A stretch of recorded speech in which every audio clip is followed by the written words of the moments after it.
आज पूरा देश देख रहा है, हमारे देश का किसान कड़ी ठंड में रात को आसमान के नीचे खुली सड़क पे सो रहा। ये सोच के सारी रात नींद नहीं आती। ये लड़ाई सिर्फ हमारे किसान भाइयों की नहीं है, ये हम सब की लड़ाई है। जरा सोचिए, जो 2 वक्त की रोटी हम खाते हैं वो हमारे किसान भाइयों की मेहनत की उगाई हुई होती है। हम सबको इस लड़ाई में अपने किसान भाइयों का साथ देना है। कल पंजाब के मुख्यमंत्री ने मुझ पे आरोप लगाया कि दिल्ली में मैंने ये काले कानून पास कर दिए।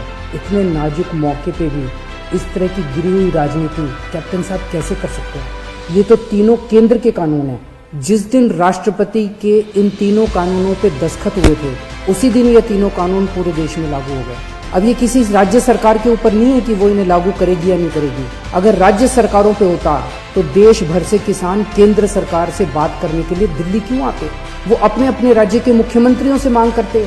ये कानून केंद्र सरकार लाई है और कोई भी राज्य सरकार इन कानूनों को ना तो रोक सकती है और ना पास कर सकती है।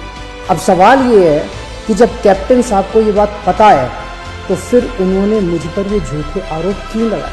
इसका एक बहुत बड़ा कारण है। जब से हमने दिल्ली के 9 स्टेडियम को जेल बनाने से रोका है, तब से केंद्र की भाजपा सरकार मुझसे बहुत ज्यादा नाराज है।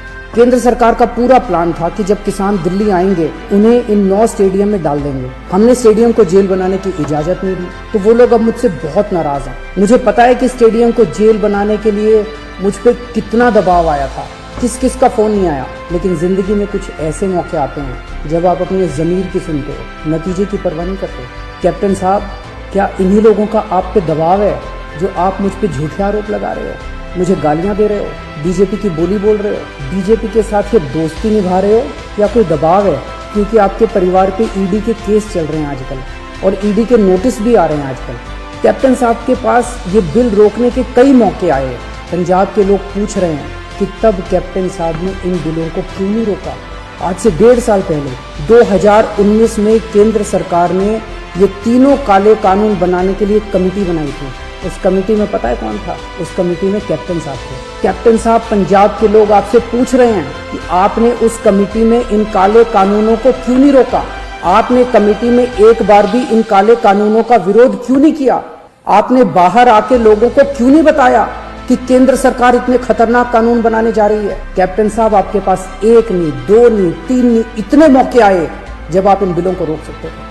आज पंजाब का किसान आपसे पूछ रहा है कि आपने ये बिल क्यों नहीं रोके? आज दिल्ली की सरहद पे पंजाब का किसान है और देश की सरहद पे उसी किसान का बेटा पंजाब का जवान है। अभी कुछ दिन पहले पंजाब के एक किसान सरदार कुलवंत सिंह जी दिल्ली की सरहद पे बैठे हुए और खबर आई कि उनका 22 साल का जवान बेटा सुखबीर सिंह बॉर्डर पे देश के लिए शहीद हो गया। इस सब के बीच जब कुछ लोग आए दिन किसानों को आतंकवादी बुलाते हैं, देशद्रोही कहते हैं, तो मैं सोचता हूँ कि बॉर्डर पर उन जवानों पर क्या बीतती होगी जिनके किसान माँ बाप को आतंकवादी कहा जा रहा है। आज हम सबको तय करना होगा कि हम देश के किसानों के साथ हैं या उन्हें आतंकवादी कहने वालों के साथ। मेरी सभी देशवासियों से अपील है कि हर देशभक्त किसानों का साथ दे। मेरी सभी आम आदमी पार्टी के लोगों से अपील है, कोई राजनीति नहीं करनी, सभी पार्टियों के लोगों के साथ मिलके भारतीय बनके किसानों की सेवा करनी है। राजनीति करने को पूरी जिंदगी पड़ी है, अभी बस सेवादार बनके सेवा करो। हमें इस इनकलाब का ना राजनीतिकरण करना है और ना इस इनकलाब का राजनीतिकरण होने देना है। मेरी केंद्र सरकार से अपील है, सभी मांगे किसानों की तुरंत मानी जाएं और एमएसपी की गारंटी को कानून में डाला जाए। जय हिंद।